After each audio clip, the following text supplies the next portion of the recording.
Two super સહેલિયા। આજે આપણે ચચવામાં સાવ હલકો મગનો પુલાવ બનાવીશું અને સાથે નવી નવી ટીપ જોઈશું।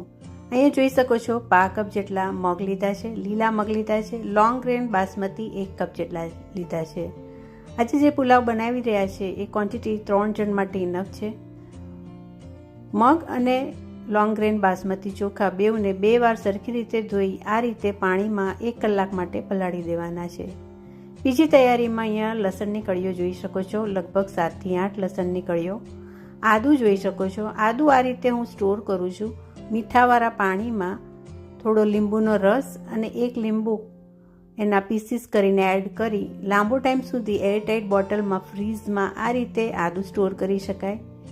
કાચું ખાવું હોય તો બી આ રીતે આથેલું આદું ખાવાની મજા આવે છે। 1 આદુનો પીસ લઈ લઉં છું, જેને આપણે ક્રશ કરવાના છે, ચટણી બનાવવાના છે। તો આ ટીપ ચોક્કસ ટ્રાય કરવા જેવી। આદુને આ રીતે સ્ટોર કરી શકો છો।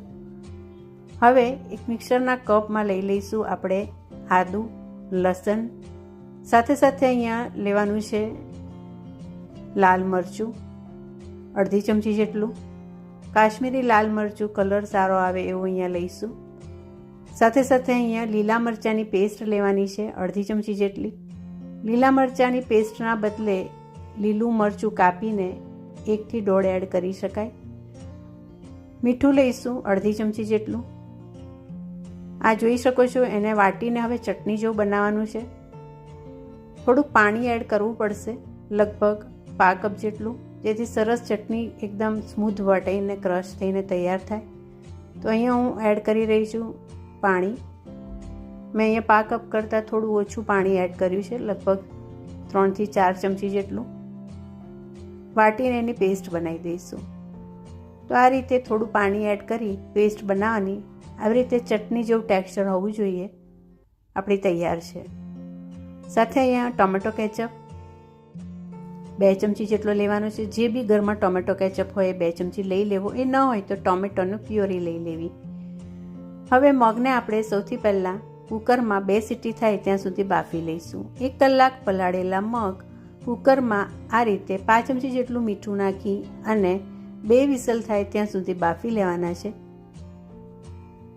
કુકરનું ઢાંકણું બંધ કરી દીધું, 2 વિસલ થવા દઈશું। મગને હવે બાફી લઈશું।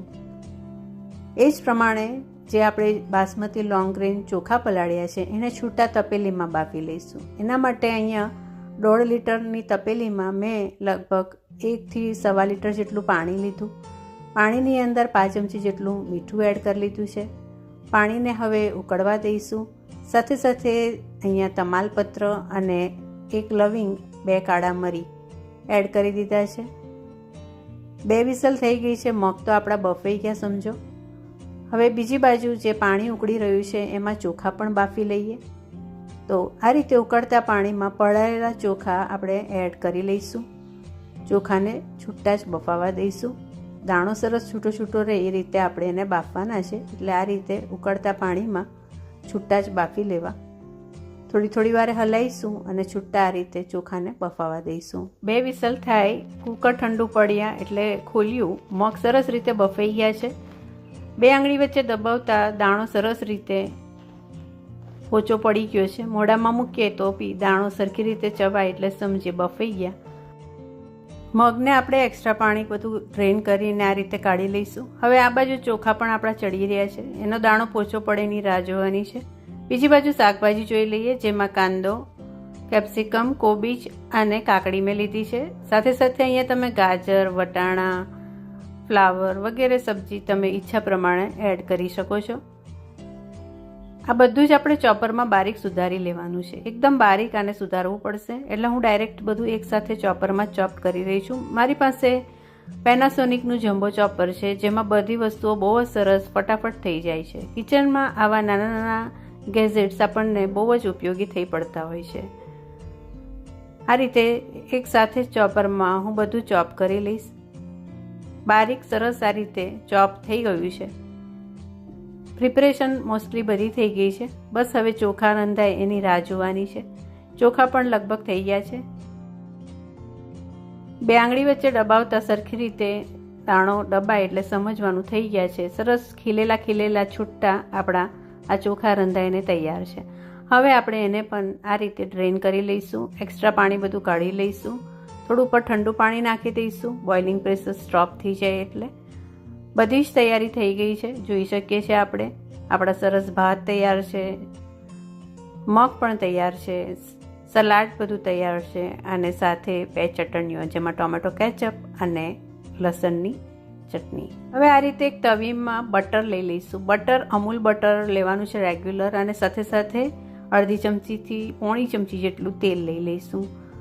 તેલ અને બટરને સરખી રીતે તવામાં મેલ્ટ થવા દેવાના છે. આજે આ પુલાવ આપણે તવામાં બનાવવાના છે, તવા મગ પુલાવ.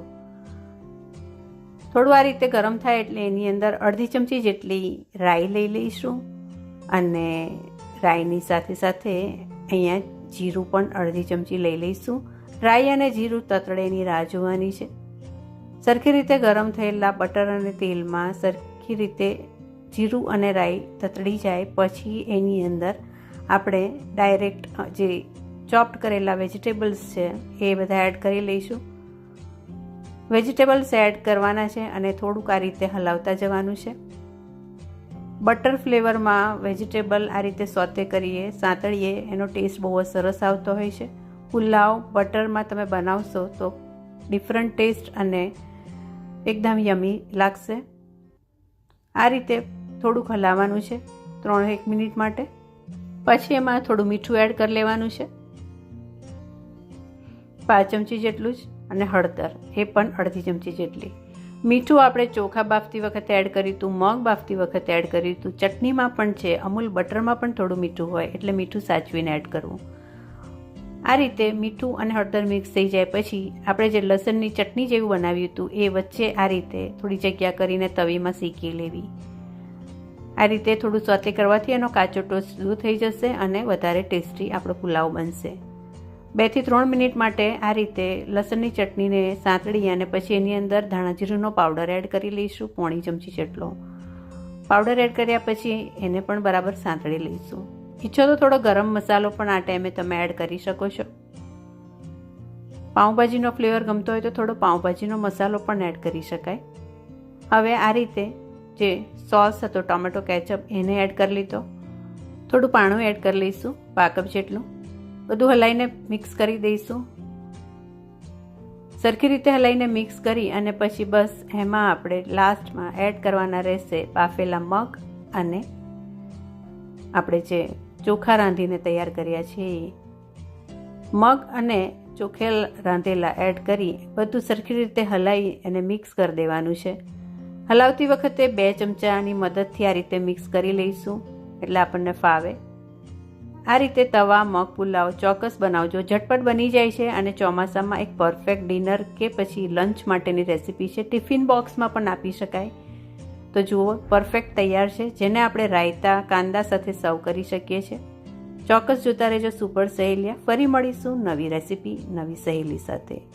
તો આ એક પરફેક્ટ ડિનર, લંચ કે પછી ટિફિનની રેસીપી. લાસ્ટમાં મીઠું અને લીંબુ થોડું જરૂર હોય તો એડ કરી શકો છો. મેં થોડું મીઠું એડ કર્યું, મને થોડું ઓછું લાગતું હતું એટલે. તો ચાલો પીરસવા માટે આપણો આ પુલાવ તૈયાર છે. Thank you for watching. ચેનલને હજી સુધી સબસ્ક્રાઈબ નથી કરી તો ચોક્કસ કરજો. Super સહેલિયા. Thank you once again.